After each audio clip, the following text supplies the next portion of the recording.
அனைத்து நல்லவங்களுக்கும் வணக்கம். நான் உங்கள் ரவிக்குமாரின் அரசியல் பேசும் உண்மைகள்.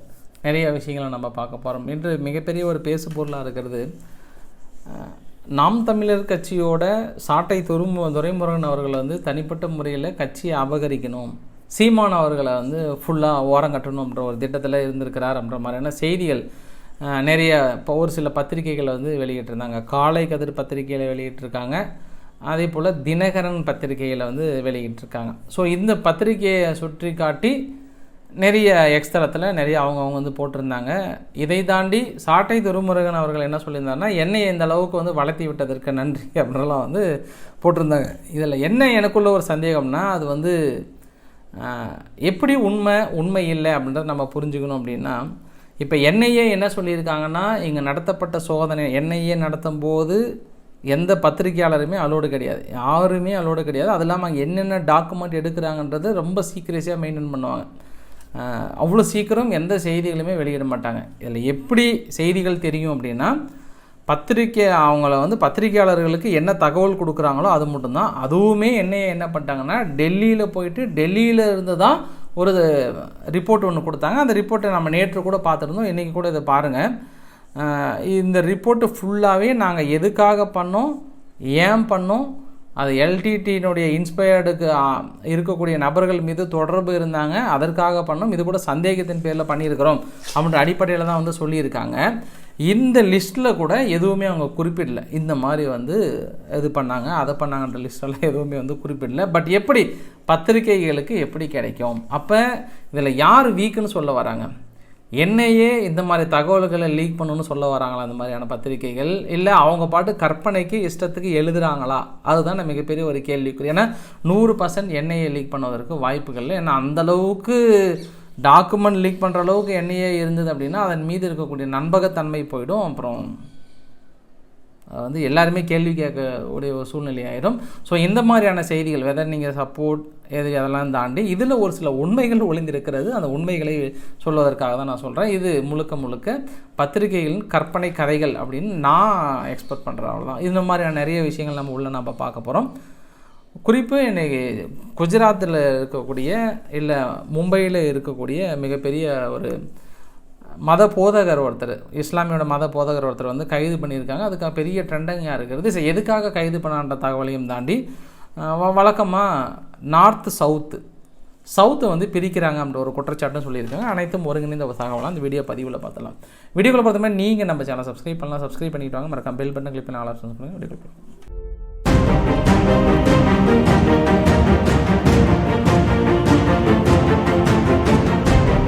ஒரு பெரிய ஒரு ட்ரெண்டிங்காக இருந்தது. நேற்று பிஜேபியோட மாநில தலைவர் அண்ணாமலை அவர்கள் ஒரு விஷயம் என்ன சொன்னார்னா, இப்போல்லாம் உத்தரப்பிரதேசத்தில் இருக்கக்கூடிய நிறைய தொழிலாளர்கள்லாம் இங்கே தமிழ்நாட்டில் இல்லைப்பா, எல்லாம் அவங்க திரும்பி போயிட்டாங்க, நிறைய வளர்ந்துருக்குறாங்க அப்படின்ற ஒரு தகவலை அவர் முன்வைக்கிறார். அது இல்லாமல் இன்னொரு விஷயம் கூட சொன்னாங்க. எக்கனாமிக் டைம்ஸ் என்ன சொன்னாங்கன்னா, நிறைய இங்கே இருக்கக்கூடிய உத்தரப்பிரதேசம்னா அந்த திருப்பூரில், குறிப்பாக திருப்பூரில் இருக்கக்கூடிய நிறைய மக்கள் இங்கேருந்து போயிட்டாங்க, அதனால தான் திருப்பூரில் ஆட்கள் ஷார்ட்டேஜ் அதிகமாக இருக்குது அப்படின்ற மாதிரிலாம் ஒரு விஷயத்தை முன் வச்சுருந்தாங்க.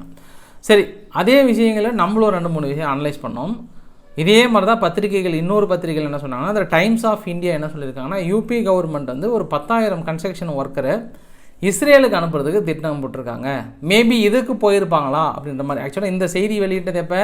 டிசம்பர் 29, 2023. அதே மாதிரி இன்னொரு விஷயம் கூட என்ன சொல்லியிருக்காங்கன்னா, யோகி ஆதித்யநாத்தினுடைய அரசு இஸ்ரேலுக்கு நிறைய பேர்த்து அனுப்புவதற்கான திட்டங்களை தீட்டிருக்கிறாங்க அப்படின்ற மாதிரி சொல்லியிருக்காங்க. மேபி இது கூட அனுப்பியிருப்பாங்கன்ற மாதிரி அந்த தகவலுக்கு கீழே இதெல்லாம் குறிப்பிட்டிருந்தாங்க. அதை தாண்டி மேபி இப்படியா கூட இருக்கலாம். ஏன்னா இப்போ குழந்தை ராமனுடைய பிராண பிரதிஷ்டை பண்ணும்போது கோயில் பக்கம்லாம் பெரிய அளவு வளர்ந்துருக்கும், சுற்றுலாத்தலம் இதுக்கப்புறம் வளம் பெறும். மேபி அங்கே ஒரு 2 கடையை போட்டால் கூட பொழைச்சிக்கலாம், எப்படி நிறைய பேர் வருவாங்கன்ற மாதிரி கூட போயிருப்பாங்களா என்னன்னு தெரியல.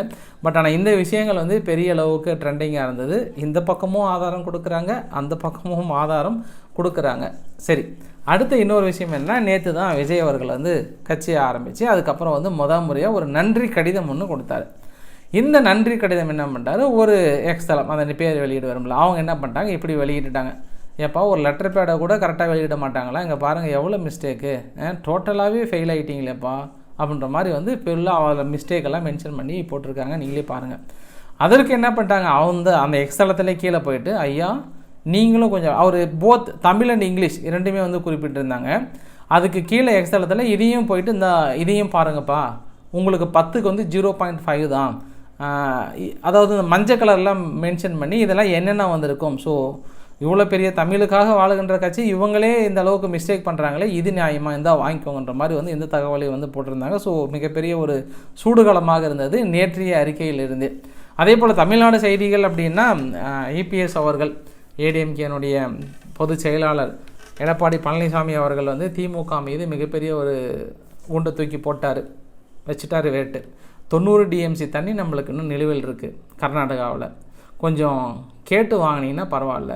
38 எம்பி வச்சுருக்கீங்க தமிழகத்தில், கொஞ்சம் காவிரி நீரை பெறது கொஞ்சம் முனைப்பு ஒன்றும் காட்டின மாதிரி தெரியலையே, கொஞ்சம் பார்த்து சோதானமாக நடந்து சீக்கிரமாக வாங்கி விடுங்க. இந்த டைலாக் வந்தோடனே காங்கிரஸ் கொஞ்சம் ஜெர்க்காக இருக்குது. ஆஹா, இப்போ தான் கூட்டணி பற்றி பேச்சுவார்த்தை நடத்துகிறோம், கிளப்பிட்டாங்கன்ற மாதிரி கரெக்டாக இப்போ ஏடிஎம்கே இந்த இடத்துல வந்து பாயிண்ட்டை போடுறாங்க. அதுவும் இல்லாமல் இந்த எலெக்ஷன் சமயத்தில் ஒரு 2-3 நாளாக அந்த கண்டா வர சொல்லுங்க அப்படின்றது பெரிய ட்ரெண்டாக இருந்தது. எனக்கு ஒரே டவுட்டாக இருந்தது, யார் இதை ட்ரெண்ட் பண்ணுறாங்க, எதுக்காக அப்படின்னு எக்ஸ்ட்ராத்தில் நானும் போய் தேடி பார்த்தேன், யார் பண்ணுறாங்கன்னே புரியல. ஆனால் இன்று காலையிலேருந்து இது புரிஞ்சிருச்சு. கிளியராக வந்து என்ன பண்ணிட்டாங்க, ஏடிஎம்கே தான் இதை ட்ரெண்ட் பண்ணியிருக்காங்க. எதற்காக ட்ரெண்ட் பண்ணியிருக்காங்கன்னா, இதுக்கு முன்னாடி திமுக வந்து தேர்தல் வாக்குறுதியில் நிறையா கொடுத்துட்டு ஏமாற்றிட்டு போயிட்டாங்க, அதனால் அவங்கள கண்டா வர சொல்லுங்க அப்படின்ற மாதிரியான ஒரு ட்ரெண்ட் பண்ணியிருந்தாங்க. இது எல்லாமே இந்த தேர்தல் களம் நெருங்க மிகப்பெரிய அளவுக்கு பேச பொருளாக இருக்கிறது. அதே போல் தான் உதயநிதி அவர்களும் வந்து இன்றைக்கி பேசும்போது அவங்களோட செயற்குழு கூட்டத்தில் எடப்பாடி பழனிசாமி அவர்களும் ஓபிஎஸ் அவர்களும் கைது ஆகிறதுக்கு ரொம்ப ஆர்வமாக்குறாங்க. கைதாகும் போதாவது அப்படியே தவழ்ந்து போகாதீங்க, கொஞ்சம் நேரம் நடந்து போகின்ற மாதிரி நிறைய விஷயங்கள் வந்து சொல்லப்பட்டிருக்கு. ஸோ ஆடுகளம் என்பது சூடு பிடிக்க ஆரம்பித்து விட்டது. அதை தாண்டி இன்னொரு விஷயம் என்னென்னா, அமைச்சர் மீதான வழக்குகளை இன்று முதல் உயர்நீதிமன்றத்தில் இறுதி விசாரணை தொடங்குறாங்க. ஸோ முன்னாள் இந்நாள் அமைச்சர்கள் மீதான வழக்கை தாமாக விசாரிக்கிறார் நீதிபதி ஆனந்த் வெங்கடேஷ் அவர்கள். இது கூட என்ன ஒரு குற்றச்சாட்டு திமுக தரப்பில் இருந்து சொல்லியிருந்தாங்கன்னா, இவர் வந்து மேலே சுப்ரீம் கோர்ட்டுக்கு ஒரு லெட்டர் ஒன்று எழுதியிருந்தார், இது மாதிரி நானாக விசாரிக்கிறேன்னு சொல்லிட்டு சுமோட்டோ கேஸ் ஒன்று போட்டிருந்தார். ஆனால் அதுக்கு பதில் கட்டத்தையுமே வராத முன்னாடி இவரே எடுத்துக்கிட்டாரு அப்படின்றது ஒன்று இது குற்றச்சாட்டு வச்சாங்க. அப்போ இதிலிருந்தே தெரியுது இவரோட வெளிப்பாடு, இவரோட நோக்கம் என்னவென்று தெரிகிறதுன்ற மாதிரி சொல்லியிருக்காங்க. மேபி இந்த விசாரணை தொடங்கி கரெக்டாக அந்த எலெக்ஷன் டேட்டுக்குள்ளார டார்கெட் கைதாவதற்கான நிறைய வாய்ப்புகள் இருப்பதாகவும் சொல்லப்படுகிறது. அடுத்து என்னென்னா, வந்தே பாரத் ரயில் சென்னையிலேருந்து இந்த பக்கம் கன்னியாகுமரி நோக்கி சென்ற அந்த வந்தே பாரத் ட்ரெயினை ஒரு 7 பேர் வந்து கல் எடுத்து அறிஞ்சிருக்காங்க, எரிஞ்சு கண்ணாடி உடஞ்சி. இது வந்து முதல் தடவை கிடையாது, இது மாதிரி அடிக்கடி தொடர்ந்து நடந்துகிட்டே தான் இருக்குது. ஸோ என்னதான் இருந்தாலும் இப்போ ஒரு கட்சி பிடிக்கல, ஒரு மனசின் மீது வெறுப்பு அப்படின்னும் போது வேறு விதமாக காட்டலாம். இது அனைவருக்கும் உரித்தானது. காரணம், நம்ம எல்லாரோட டேக்ஸ் மணியும் சேர்த்தி தான் இருக்குது. பொது சொத்துக்களை சேதம் விளைவிக்கிறது, கல் எடுத்து அடிக்கிறது, உடைக்கிறதுலாம் வந்து எந்த காலத்துலையும் யாரும் என்கரேஜ் பண்ண மாட்டாங்க. இது ஒரு தவறான முன்னுதாரணமும் கூட. இது என்ன இந்தியா லெவலில் பேசப்படுகிற ஒரு விஷயமா இருக்குது. கல் எடுத்து அடிக்கணும்னு தோணுச்சுன்னா வேறு ஏதாவது கீழே அடிங்க, ஏதாவது ஒன்று பண்ணுங்கள். பட் இந்த மாதிரி ட்ரெயினில் மற்றதெல்லாம் வந்து பண்ணாதீங்கன்ற ஒரு விஷயத்தையும் இந்த இடத்துல வந்து நம்ம வலியுறுத்தலாம். அதே போல் இந்த நார்த்து சவுத்து, அதாவது பெரிய அளவுக்கு சவுத்தை வந்து வஞ்சிக்கிறாங்க, இந்த தென் மாநிலங்களில் வஞ்சிக்கிறாங்கன்ற ஒரு தகவலை நம்ம ஒரு நாளுக்கு முன்பு வந்து ரொம்ப தெளிவாக போட்டிருந்தோம். ஒரு டீட்டெயிலோட 100 ரூபாய்க்கு எவ்வளோ ஒதுக்குறாங்க அப்படின்ற ஒரு தகவலை ரொம்ப அழுத்தம் திருத்தமாக போட்டோம். ஏன்னா ஒரு நாள் முன்னாடி இருக்கிற வீடியோ பதிவு போய் பார்த்தீங்கன்னா தெரியும். அதை தாண்டி நேற்று கனிமொழி அவர்கள் அதாவது பாராளுமன்றத்தில் பேசும்போது நார்த்தன் ரயில்வேவுக்கு 13,200 கோடி ஒதுக்கியிருக்கீங்க, அதே சவுத்தர்ன் ரயில்வேவுக்கு பார்த்தீங்கன்னா வெறும் 59 கோடி தான் ஒதுக்கியிருக்கீங்க. எங்களோட கம்பேர் பண்ணும்போது அந்த சவுத்தர்ன் ரயில்வேவோட கம்பேர் பண்ணும்போது 110 டைம்ஸ் வந்து ரொம்ப அதிகமாக இருக்கிறது. ஸோ இதுலேருந்தே தெரியுது நீங்கள் பெரிய அளவுக்கு வஞ்சிக்கிறீங்க அப்படின்ற ஒரு தகவலை சொல்லியிருக்காங்க. அதே போல் கர்நாடகா முதல்வருடைய சீதாராமையானுடைய ஆவேசம் கூட என்ன சொன்னார்னா, எங்களோட வியர்வையை சிந்தி உழைத்து செலுத்தும் வரியை வட இந்திய மாநிலங்களை அபகரித்து செல்வதாக நாங்கள் உணர்கிறோம் அப்படின்ற அளவுக்கு வந்து குற்றச்சாட்டு சொல்கிறாங்க. ஸோ தொடர்ந்து தென் மாநிலங்களுக்கு பணத்தை கொடுக்காம அவங்களுக்கு அங்கேயே மேலேயே இந்தி பேசும் மாநிலங்களுக்கு அதிக அளவு செலவு பண்ணுறாங்கன்ற ஒரு தகவலை சொல்லியிருக்காங்க. இந்தி பேசும் மாநிலங்கள் அப்படின்னா அது போத் காங்கிரஸும் அடங்கியிருக்கிறது, மற்ற கட்சிகளும் அடங்கியிருக்கிறது. இப்போ அதிகமான ஃபண்டு ஒதுக்கல ஜார்க்கண்டும் சேர்ந்து தான் இருக்கிறது. அதையும் சேர்த்து தான் அவங்க சொல்ல வராங்க. ஓவரால் என்ன சொல்ல வராங்கன்னா, தென் மாநிலங்களுக்கான ஃபண்டிங் குறையுதுன்னு இருக்காங்க. ஆக்சுவலாக இது ஒரு ஒட்டுமொத்த இந்தியாவாக பார்க்கும்போது இந்த ஃபண்டிங் குறையிற மாதிரி இருக்கும். தமிழ்நாடோ கர்நாடகாவோ சுருங்கும் போது என்னவா தோணும் அப்படின்னா, ஒரு சில மாநிலங்களுக்கு முக்கியத்துவம் கொடுக்குற மாதிரி இருக்கும், மாவட்டங்களுக்கு முக்கியத்துவம் கொடுக்குற மாதிரி இருக்கும், ஒரு சில மாவட்டங்களுக்கு முக்கியத்துவம் குறையிற மாதிரி தெரியும். ஃபார் எக்ஸாம்பிள் சென்னைக்கு அதிக செலவு பண்ணுற மாதிரி தெரியும், மற்ற மாவட்டங்களுக்கு செலவு குறையிற மாதிரி தெரியும். ஏன்னா அங்கே மட்டும் தான் பண்ணுறாங்க, நாங்களும் வரி கட்டலையான்ற மாதிரி வரும். ஸோ இந்தியாவாக பார்த்தா நம்மளை பிரிக்கிற மாதிரி தோணும். தமிழ்நாடாக பார்த்தோம் அப்படின்னா ஒரு சில மாவட்டங்கள், தென் மாவட்டங்களில் பிரிக்கிற மாதிரி தோணும். அது யாராச்சும் பிரச்சனையாக வரும். அதை தாண்டி எதன் அடிப்படையில் பிரிக்கிறாங்க அப்படின்றதையும் நான் அதுக்கு முன்னாடி நான் போட்டிருந்தேன், அதையும் நீங்கள் போய் பாருங்கள். மக்கள் தொகை மீது எல்லாத்தையும் ஒரு பேஸ் பண்ணி தான் வந்து பிரிக்கிறாங்க. மேபி இதுக்கான விளக்கங்கள் மத்திய அரசு தான் கொடுக்க வேண்டும், ஏன் இந்த அளவுக்கு ஃபண்டிங்கை குறைக்கிறாங்க அப்படின்ற மாதிரி. சரி, அடுத்து மிகப்பெரிய விஷயம் என்னென்னா, எக்ஸ்தலத்தில் நேற்று இருந்து பெரிய ட்ரெண்ட். அது இன்றைக்கி பார்த்தீங்கன்னா பெரிய அளவுக்கு பேசப்படுகிற பொருள் என்னன்னா, குஜராத் ஏடிஎஸ். குஜராத் ஏடிஎஸ் அப்படின்னா இஸ்லாமிய மத போதகர் ஒருத்தரை வந்து இன்றைக்கி கைது பண்ணிட்டாங்க. கைது பண்ணி மும்பையில் இருக்கக்கூடிய ஒரு ஸ்டேஷனில் வைக்கிறாங்க. மிகப்பெரிய அளவுக்கான ஒரு க்ரௌடு. அந்த ஸ்டேஷனே கொஞ்சம் ஆடி போச்சு. அதுக்கப்புறம் என்ன பண்ணுறதுன்னு தெரியல. ஆக்சுவலாக எதுக்காக இவர் கைது பண்ணாங்க, யார் இவர் அப்படின்னா, இவர் வந்து இஸ்லாமிய மத போதகர். இவரோட பேர் வந்து mufti Salman Azhari. Mufti Salman Azhari என்ன பண்ணியிருக்கிறார், ஒரு கூட்டத்தில் பாலஸ்தீனத்தையும் அங்கே இருக்கக்கூடிய முஸ்லீம் கண்ட்ரிஸையும் கம்பேர் பண்ணி இங்கே என்ன சொல்லியிருக்காங்கன்னா, 2 லைனில் வந்து சொல்லியிருக்கிறார். கண்டிப்பாக சிங்கம் வரும், ஆனால் இப்போ இருக்கக்கூடிய நாய்கள் வந்து கொஞ்சம் குறையணுன்ற ஒரு சில வார்த்தைகளை விட்டுருக்காரு.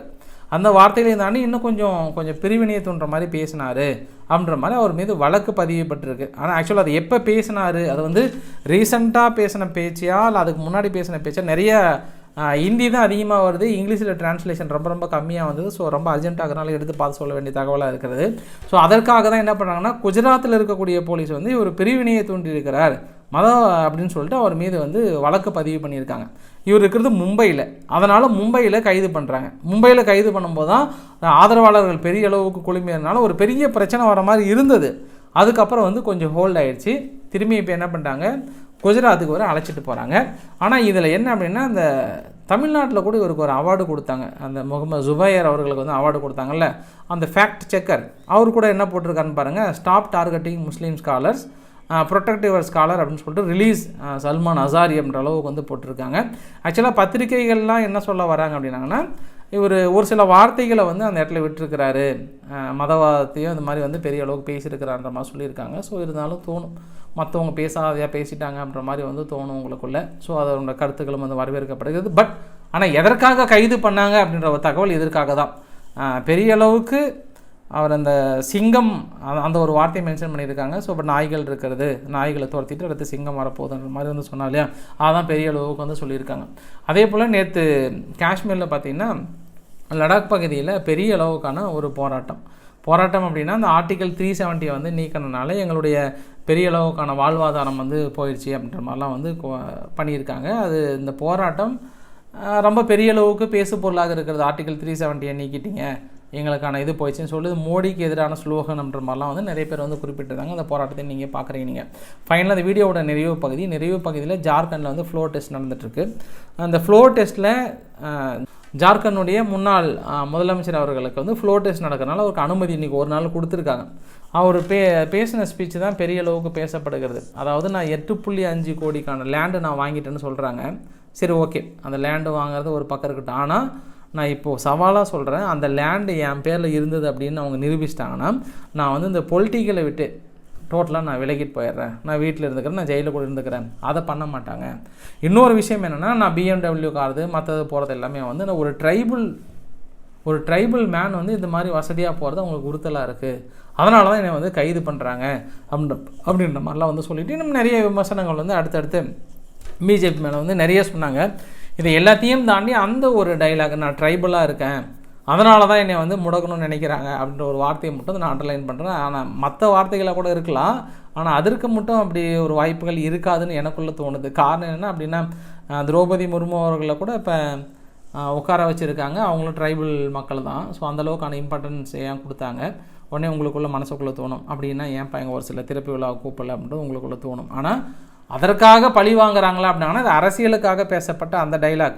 அதை விட்டுட்டு மீதி டைலாக்கை நம்ம பார்த்தோம் அப்படின்னா, இப்போ 8.5 ஏக்கர் நிலம் இருக்குது, ஆனால் என் பேரில் இருக்கா, இல்லை என்னை பழி வாங்குறாங்க, அந்த மாதிரியான டைலாக் வந்து நீங்கள் வைக்கப்படுகிற விமர்சனங்கள் அது வேணால் ஏற்றுக்கலாம். பட் இந்த மாதிரியான டைலாக்கெல்லாம் ஏற்றுக்க முடியாது.